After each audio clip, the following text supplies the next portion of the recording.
Hello and welcome back, and that's right, today we want to discuss the best 8-bay NAS of the year. Right at the end of 2022 and going into 2023, buying an 8-bay NAS, particularly in desktop form, is actually a lot harder than it's been for quite a while. There's quite a lot of different solutions on the market, ARM-powered ones, 10GB, Thunderbolt-powered ones. There is just a huge scaling of different kinds of hardware architecture in the market, and buying an 8-bay isn't as easy as it used to be. 8-bay NAS devices are where things get serious, because with 8 bays of storage, particularly SATA bays, I would say this is when you can not only fully saturate 10GBE, but you start getting towards 20GBE. You can really run a business around an 8-bay system, whether it is you're going to be editing files on the fly, you're a video editor that wants to be able to have a tremendous amount of storage for your 4K or even 8K around the corner, data editing purposes in post-production, or you are a business that is creating data every day at a rate of knots, and you need to be able to store all of it in the most compact but high capacity fashion.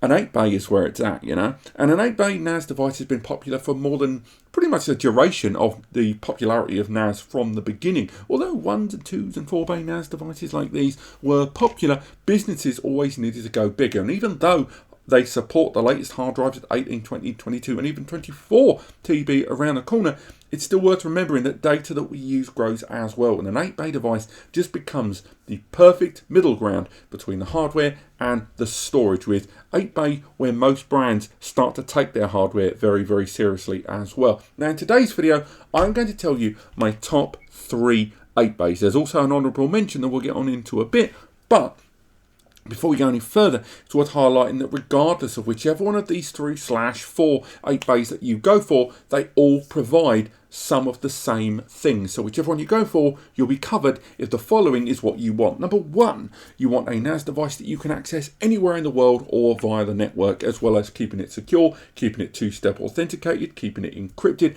and utilizing the branded first-party authenticated and encrypted servers. They all provide that. On top of that, there is a myriad of client applications available for desktop and mobile and Windows, Mac, Android, Linux form that are either supported in the first or third party that allows you to interact with these NAS devices greatly more natively. On top of that, if you are using third-party services, these NASs can be utilized as mapped drives, they can be used as team shared storage, they can be utilized as iSCSI LUNs. There is a bunch of different options open to you. If you have an existing cloud storage or cloud service provider, so your Google Drive, your Dropbox, your S3, or if you're going to be utilizing SaaS or PaaS services, be they Google Workspace, Office 365, or hyping it up to the VM level with VMware and Hyper-V, all of these NASs support that in 1 or 2 different ways, allowing you to synchronize that, and in some cases, not all, actually deploy that storage, deploy those virtual environments locally as well.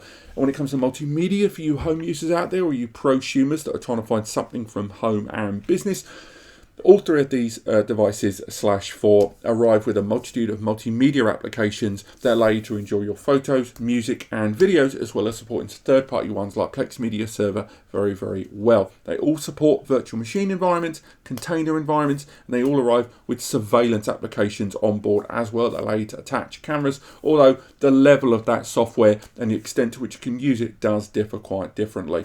And finally, all of these solutions arrive with at least 3 years of manufacturer's warranty.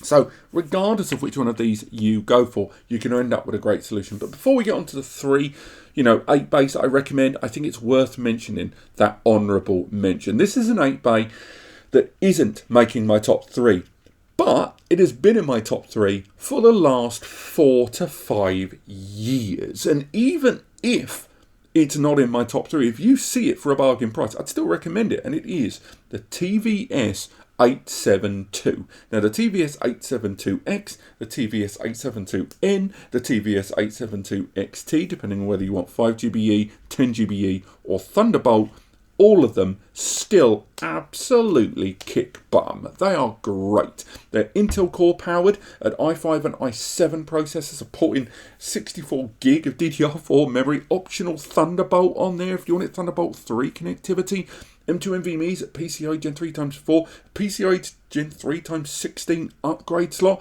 Even when it first arrived on the scene in 2018, which is quite a long while ago, you know, those systems were still way ahead of their time in terms of future-proofing the USB connectivity, the storage capability, the upgradability, and just how well they damn well run with support of ext4 and and ZFS-based versions of the NAS's software there. And although it's not in my top 3 right now, and although it's probably going to be more on eBay and on offer due to the end of its life, I would still heartily recommend it because it will support all of the software updates from QNAP for quite a few years to come. And again, whether you're using the first or third party apps, it's a great NAS, the one that is going to see a lot of discounts soon. But that's enough of the honourable mentions. Let's crack on with our first big winner, and this is in terms of the best all-round 8-bay, and this is an 8-bay for software and hardware users alike, and it is of course the DS1821 Plus.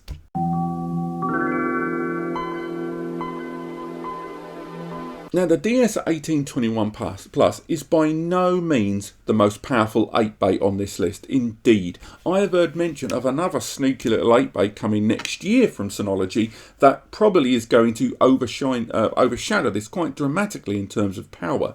But that said, in terms of being an all-round solution for hardware and software, the 1821 Plus is still a great NAS device. It arrives with an AMD embedded graphics processor, the V1500B, a 4-core 8-thread processor there with a 2.2 GHz clock speed there. On top of that, it arrives with 4 GB of DDR4 ECC memory that can be upgraded to 32 GB, along with the 8 bays of traditional storage that support up to 18 to 22 TB storage drives. On top of that, it also has 2 M2 NVMe slots that can be used for caching. And although Synology has softened its position on these on the M2 bays being used for pools and storage in some NAS devices, at the time of recording, this is not one of those systems that benefits from that.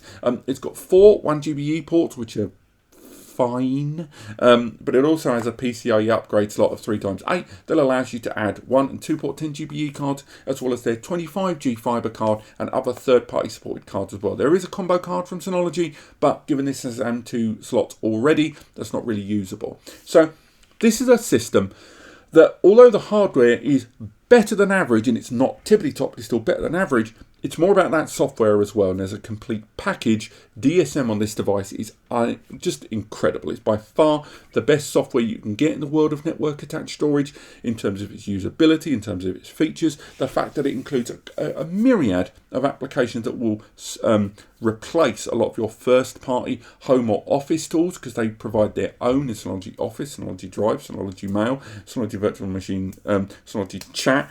Just all of these tools, Active Backup, Sweet, Hyper Backup, all of these tools all roll in. As well as that, they're the only brand on this list that has their own first-party cloud platform as well in Synology C2, with more and more of their first-party apps integrating cloud synchronization and kind of a multi-connected pathway between Synology C2 and the NAS, either from outside the NAS network or via the NAS. And for those of you that like to keep it first party and one ecosystem, that is going to be tremendously beneficial. Also, DSM and DSM 7.2 coming very, very soon has support of write once,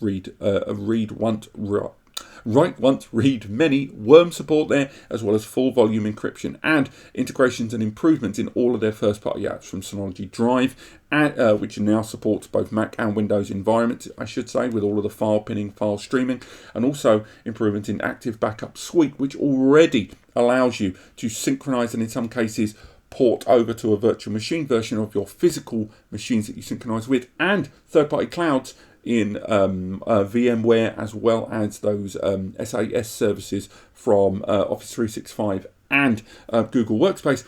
On top of that, the system can also deploy its own Windows VMs via that application as well. Indeed, all of those tools and services that are integrated with the system, the majority of them are license free. And I haven't even got onto Surveillance Station, by far the best NAS surveillance platform. It's a shame there's only 2 camera licenses, really annoying, but at the same time, it's nice that that's all rolled into a single package there and done so swish in that single brand ecosystem, which I know a number of you, that is why it's, I know a number of you like this, that is why it made my best all-round 8-bay, because although the hardware, it's not bleeding edge, it's still very, very good, and it makes up for the slight shortfall there in its software, something Synology has always traded exponentially well with. And as the best all-round 8-bay, whether you're a home or business user, regardless of the creative field you work in or just standard business file server industry, it's a great, solid choice and still continues to be into the stages of 2023. Whether there's an update to it, we'll have to wait and see. But for now, I still heartily recommend it. But what if you actually care about the hardware? What if a lot of that software buff you didn't really care about? And what you care about is stone cold hardware. Well, for you, you've got to look at the TVS H874.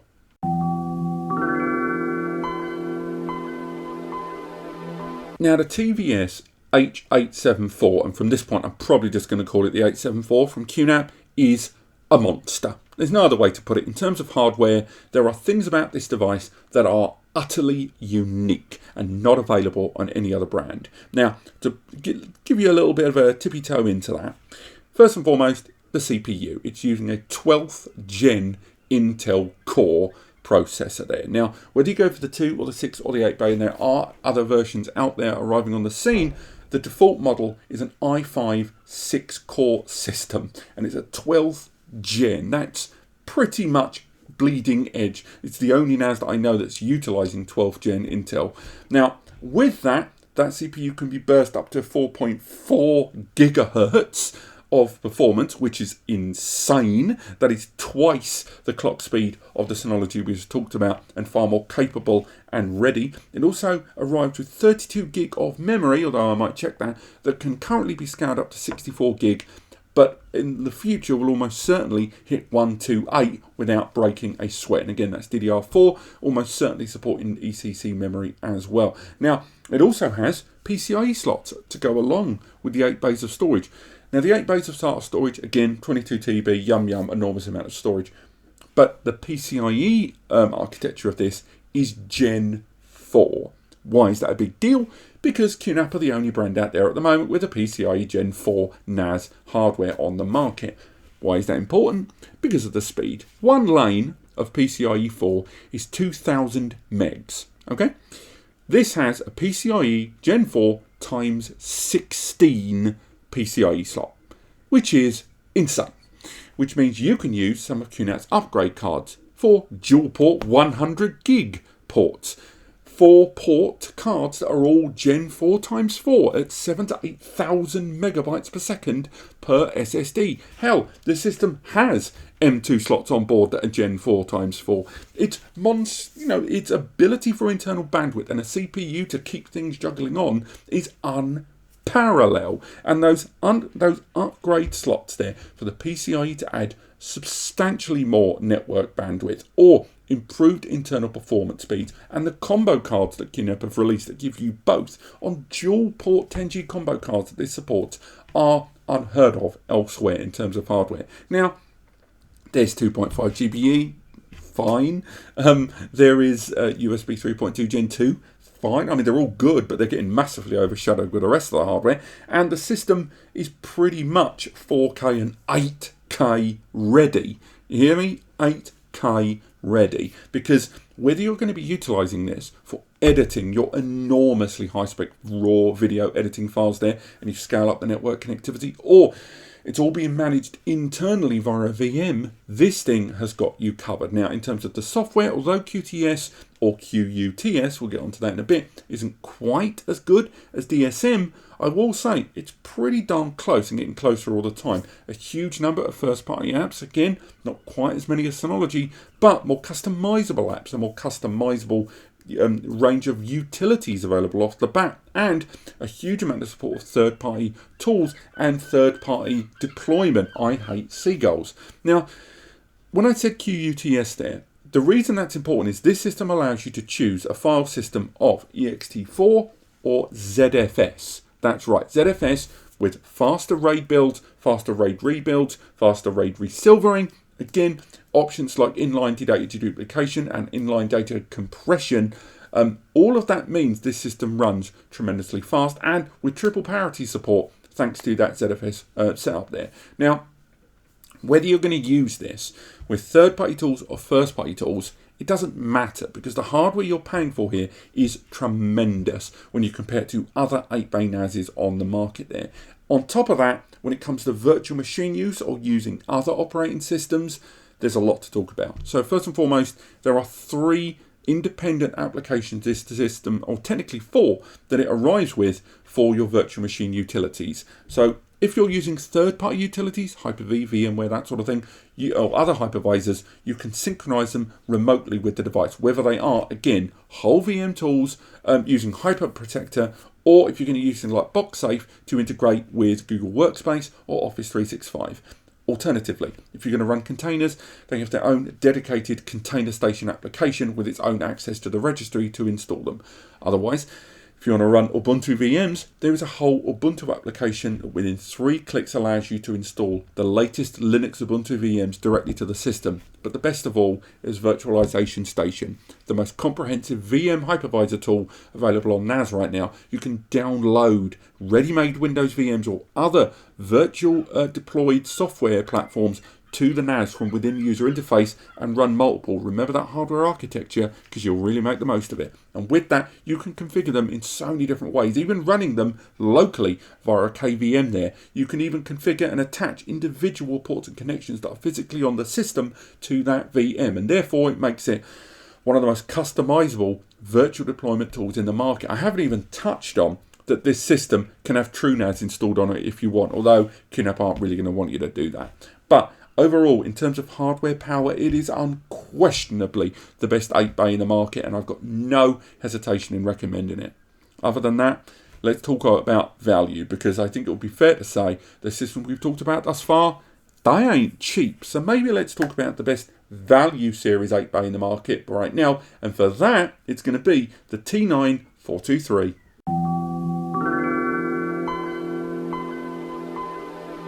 Now, as weird as this sounds, imagine a rack mount and a desktop had a baby. Well, this is what it would look like, the T9 over here.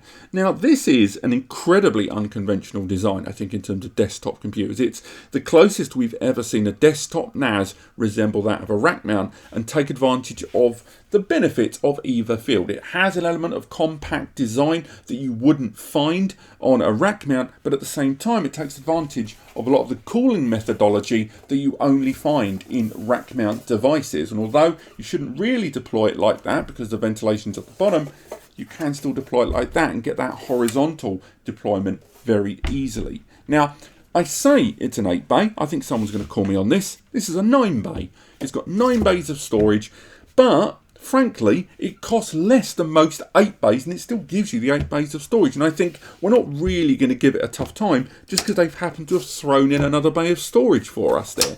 Now, it arrives with an Intel integrated graphics processor. It's a Seller on the M5105. So it's the most arguably modest CPU of the ones we're talking about, but it does have integrated graphics, and it does arrive with 8GB of DDR4 memory that can be scaled up to 32GB according to TerraMaster. On top of that, it arrives with 2.5GB Ethernet there on the rear, as well as USB 3.2 Gen 2, 10GB per second connectivity, and an HDMI port that has 4K 60 frames per second, although you can't use it as a parallel interface, and you have to use it within the context of command line, so it's not as explosively usable as the QNAP offering just now. So why is this the best value offering, notwithstanding the fact that it costs less than the other two we just talked about? Well, several reasons.